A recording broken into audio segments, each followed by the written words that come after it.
Who's a Heretic Child? By spacesapph1c. Chapter 10. I would have done it already. Summary. What is it that stays my hand now? Paris Paloma.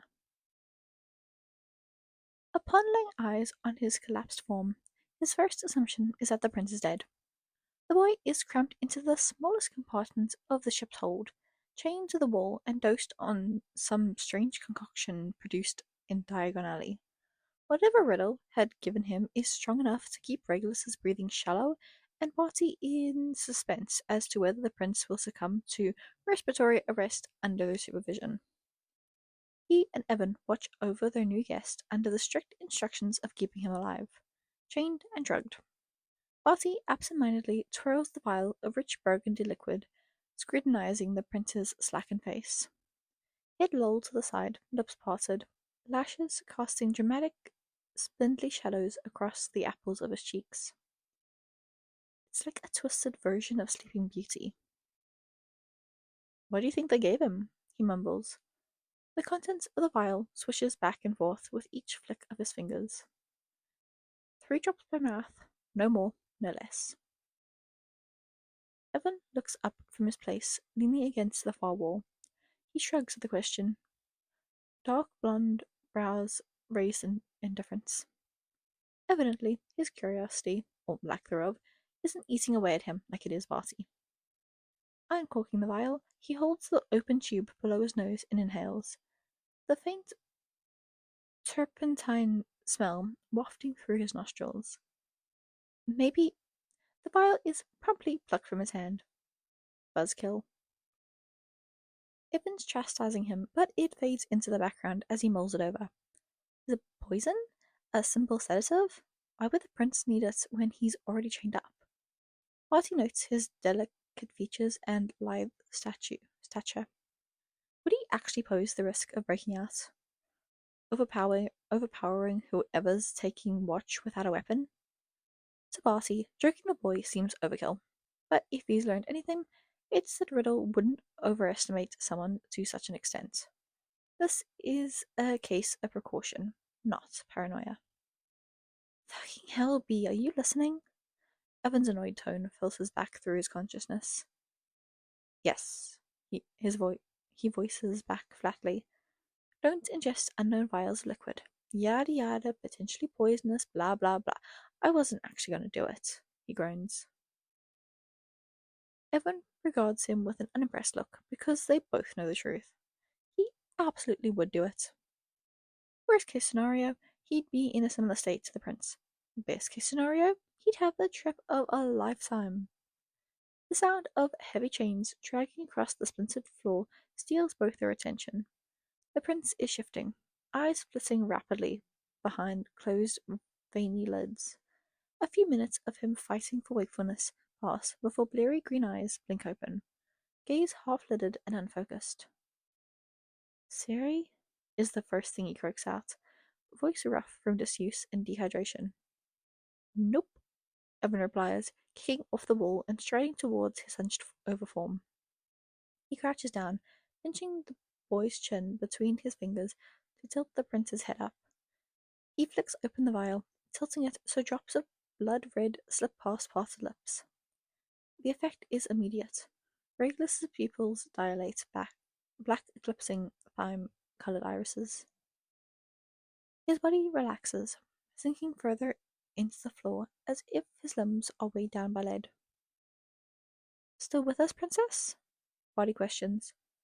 Regulus's head swivels to look in his direction, a whine slipping through his passy lips. When his eyelids slip shut, Barty realizes he won't be getting much information out of the prince as long as he's in such a state. He makes a mental note to talk to Ev about skipping the next dose.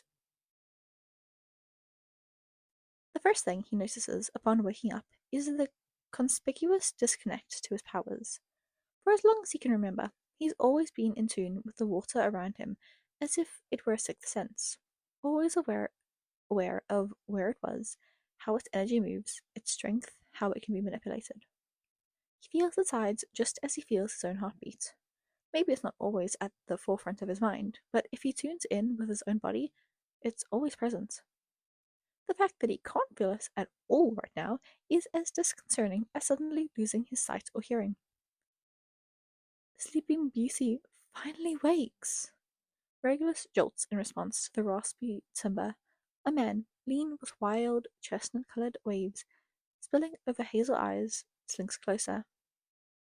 A sharp gaze catalogues every reaction and movement, as if dissecting Regulus and examining his entrails with morbid fascination. Feeling queasy? Don't jinx it, Bee. He already looks like he's about to be sick. The second voice is huskier and sounds from behind him. I don't want to be stuck cleaning up vomit. He's gone 2 days without anything in his system. There's not much in his stomach for him to chunk up, anyways. You're so dramatic, Ev. Regulus's head is reeling as the two bicker back and forth.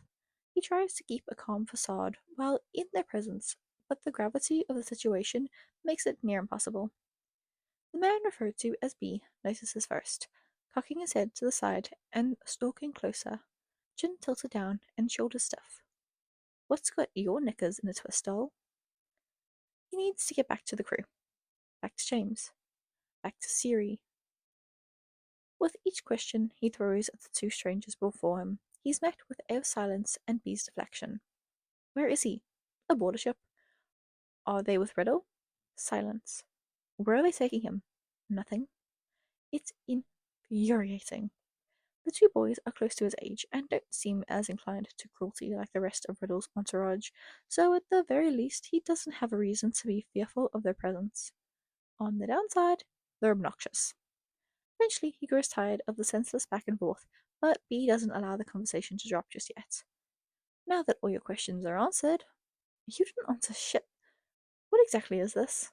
Bossy needles, while fishing out a small glass vial with a viscous maroon liquid. Piss in a bottle? Your guess is as good as mine. Why are you asking me? At this point, Regulus is fed up with her antics. Testy, Ev drawls. If your piss looks anything like this, we're gonna have to get a medic aboard the ship. B sasses at the same time. Regulus is about to show them Testy when a bell rings above deck, summoning the two sailors and leaving Regulus alone once more. Welcome back, arseholes, he drones out. Fuzzy and Evan, as he's learned are their actual names, have been stopping by once a day, usually to bring him food and water, sometimes just to talk to him. Somehow, over the past couple of days, he's come to look forward to their little visits.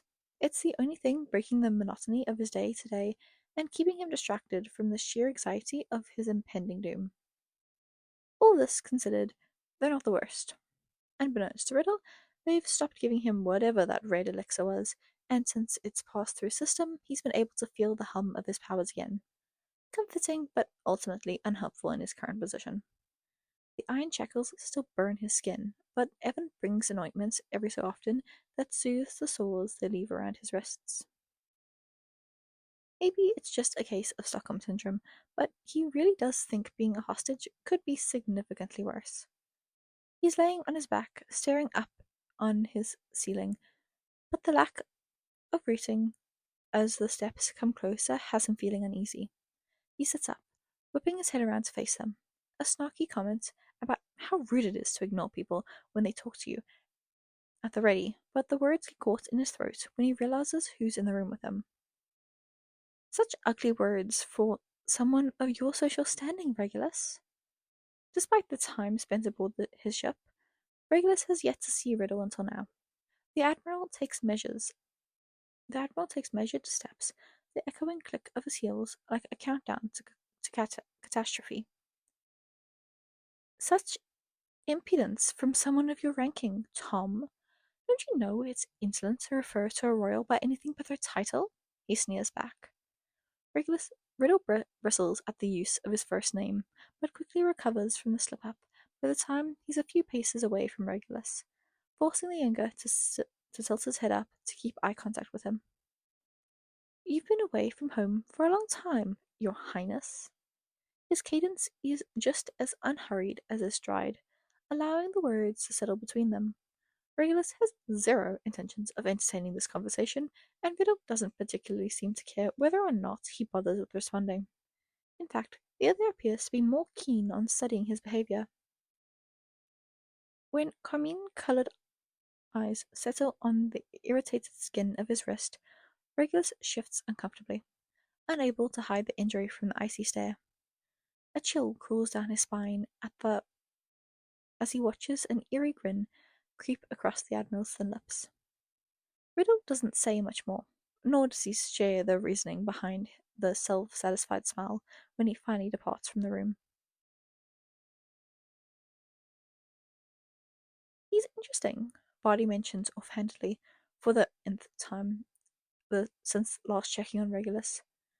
The other has always been like this, hyperfixing on certain things, certain people, that keep his finicky attention span engrossed for longer than a few seconds. The prince happens to be all sorts of fascinating, from his situation to his disposition to his looks. Evan's not surprised by Barty's sudden attachment to the boy. What he is surprised by is the odd sort of kinship they've managed to form during the span of Regulus's captivity. It's been a few weeks since they've acquaintanced themselves with the prince's company, and somewhere along the way, it seems Regulus's feelings of distrust gave way to begrudging endearment.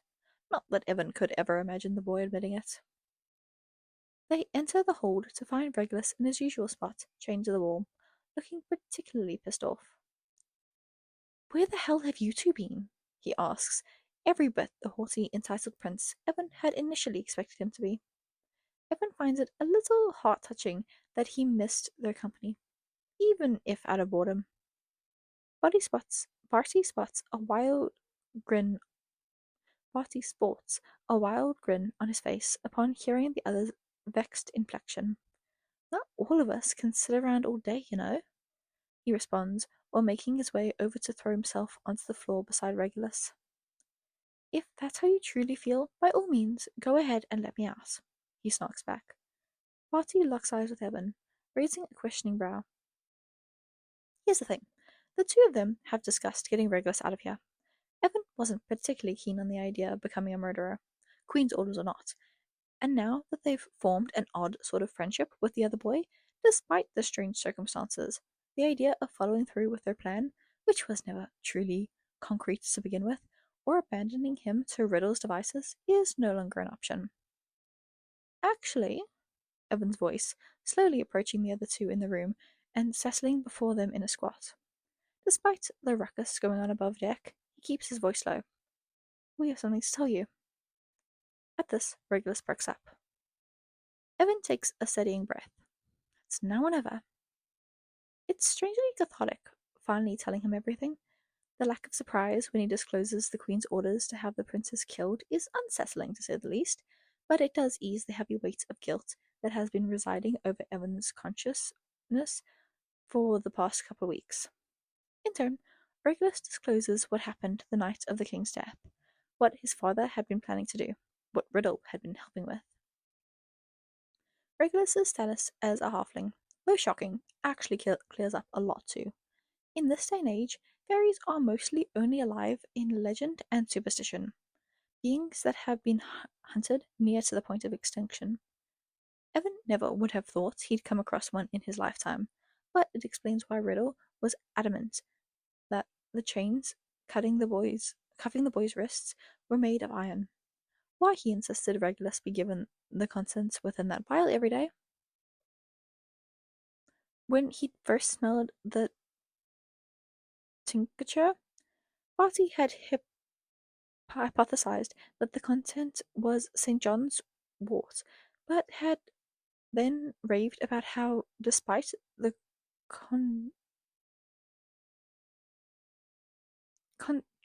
conception, it shouldn't have a sedative effect on humans. Now, Regulus's reaction to the extract makes perfect sense. A heavy silence shrouds the trio as they take in the new information. Regulus is contemplative, and Barty continues to fidget beside them, a deep furrow between his brows that Evan rarely ever sees. Eventually, the fidgeting stops, but the puzzled expression remains. If the Queen is going behind Riddle's back to have you killed, she clearly doesn't want you brought back to Slytherin alive. Regulus frowns. No shit, Barty, that's the whole point. But if Riddle wants control of the throne, he'd have more credibility returning the heir, not just you. Now that Barty mentions it, Evan did find it odd that Riddle was willing to set sail so quickly once Regulus was captured. He didn't even stay long enough to properly search for Sirius. If Evan were in his position, he would have at least questioned Regulus for the whereabouts of his brother. Maybe he'll just say Sirius died, he mentioned with a shrug. That'd make Regulus next in line, and it's less work on his end. The brunette shakes his head at the suggestion. And take the risk of Sirius still running around alive and well? Risk Regulus rebelling? No. The Queen had the right idea. If the both of them aren't out of the picture, at least one needs to be dead, or both alive with one held hostage for insurance, in case the brother he's trying to manipulate starts acting up. Taking just Regulus doesn't make sense unless he's stupid, and all three of them know Riddle isn't stupid. A sharp inhale draws their attention towards Regulus. All the blood has drained from his face. Evan hasn't seen him look this ill since he'd first arrived aboard the Death Eater. When Regulus's eyes meet his own, his pupils are slightly dilated. There's a rush of footsteps above deck, accompanied by shouts and the bell ringing, but Evan is zeroed in on the words the prince whispers as the door to the hold banks open.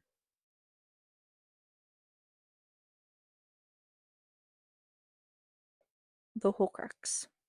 The unsettling words Regulus left them with unfortunately aligns with the conclusions Barty has come to. Based on what he shared with them, the king never divulged information regarding Regulus's status, but it wouldn't be a stretch to assume the admiral had pieced things together on his own. If Riddle is taking over the late king's plans, his reasons for keeping Regulus alive make much more sense. Riddle is after Slytherin's locket, not just the throne. Though he can't comprehend why someone would ever crave living forever. Riddle is the exact flavour of crazy which would be tempted by the idea of immortality. Barty is jolted from his train of thought as he and Evan finally emerge onto the chaos of the main deck. Lestrange had stormed downstairs, urging them to aid the rest of the crew as all hands were needed on deck. What Lestrange most definitely failed to mention during his rushed explanation is the giant bucking dolphin currently thrashing against the wooden planks in a barbed net. Riddle is stalking around the fiasco, sword in hand, and eyes calculating as they rake over the poor creature. The rest of the crew struggles to hold the net down to keep the thing pinned. You call us up here to fight a porpoise? Just throw it back in the water. Lestrange doesn't bother sticking around long enough to answer him, already rushing forward to help the others. What he plans to contribute to their endeavour? Barty can't say. The man is useless on his best days and a hindrance on his worst. Evan places a hand on his shoulder, but when Barty tilts his head to face him, the other is staring ahead at the scene before him with an odd transfixed expression. He? That's not a porpoise, he breathes out. Barty is about to argue with him, because it's far too large to be a fish and too small to be a shark, but when he throws the creature a second glance, he realizes that it's in fact not a dolphin. The tail is long and slender, with iridescent ivory scales that catch the sunlight in a crystalline shimmer. The fins are delicate and almost see-through. However, the clear indicator that Barty's first assumption is wrong would definitely have to be the human body making up its upper half. What the fuck? Eventually, Riddle starts shouting orders, telling them to bind and gag the sea witch. The Death Eaters are all too eager to follow his instructions, releasing her from the net and manhandling her as they wrap her arms in heavy ropes that leaves her pale skin an angry red. Dolohov shoves a piece of cloth between her teeth and secures it with a knot in the back of her head. The whole scene makes Barty sick. Evan looks nauseous beside him, clearly just as upset, but quickly masks it when Riddle turns to face the crew. Throw it in the hold with the other creature. Regulus wakes to a resounding thud as the door of the hold slams hard against the wall with the force with which it was kicked open. Sebastian's strange silhouette is outlined in the doorway, but what mainly catches the attention of Regulus's sleep-addled brain is the figure he's holding. Sebastian drops the tied-up figure beside him. Up close, it's now obvious that Lestrange had been carrying a girl. Well, a mermaid, but a girl nonetheless. She has wavy platinum hair and dreamy pale blue eyes that stay locked in on Sebastian in fear. Well, would you look at that? Sebastian coos. Two pretty canaries locked in a cage. The girl beside him starts to drag herself backwards, pressing up against the wall to put as much space between herself and the sailor as possible. Sebastian takes a measured step forward to try and close the gap, but Regulus blocks him, placing his body between them. The bastard just laughs at his efforts. And what's this? Feeling jealous all of a sudden, baby black? Sebastian crouches down and grabs Regulus's jaw, forcing the boy to lean up into his hold until they're sharing the same air. Don't worry, love. She's quite pretty, but you'll always be my favourite. Regulus spits in the man's face. Well worth the backhand he receives in response. There's a cruel curl of his lip as Lestrange wipes the spit away from his face. He leers at Regulus as he rises back to his feet, stepping even closer, forcing him back against the wall as well. You know, baby black, he growls. Big brother isn't here to protect you now. Another step forward. I think it's in your best interest to start treating me with a little respect. He feels the girl shaking in fear beside him, from where their shoulders are pressed together. Maybe that's why Regulus keeps up the courageous front, and continues to stare the other man down in defiance. Maybe that's why Sirius always found the strength to be brave, because Regulus was always petrified for the both of them. He's mentally bracing himself for whatever it is Lestrange is about to do in retaliation when the door swings open again. A long exhale leaves his body, releasing the tension as Barty and Evan waltz into the room. Evan's eyes flicker between them, eventually narrowing at Sebastian with a cold glare that catches Regulus off guard for a second. Barty, on the other hand, is all charm and warm smiles as he makes his way over to the group. He clasps Sebastian on the back before settling his hand on the back of his nape in a tight grip that causes the man to wince. Sebastian, funny seeing you here! Barty's voice is nothing but chipper, but the crazed gleam behind those hazel eyes is a warning. He leans in closer to Sebastian, tightening his grip, and dropping his tone into something low and dangerous. But I think it's in your best interest to go ahead and leave, yeah? Lestrange shoves himself away, stumbling as he sends a cautious glance Barty's way. Once he exits the room, he and Evan come closer, checking in on Regulus and removing the cloth gag from the girl's mouth. Evan's lips are pursed together in a firm line before he lets out a deep exhale and closes his eyes. We need to get out of here. Notes. Barty is a genius, but this unfortunately does not hinder his urge to put potentially poisonous things in his mouth in the name of scientific discovery. Petty Regulus calling Voldy by his first name just because he can.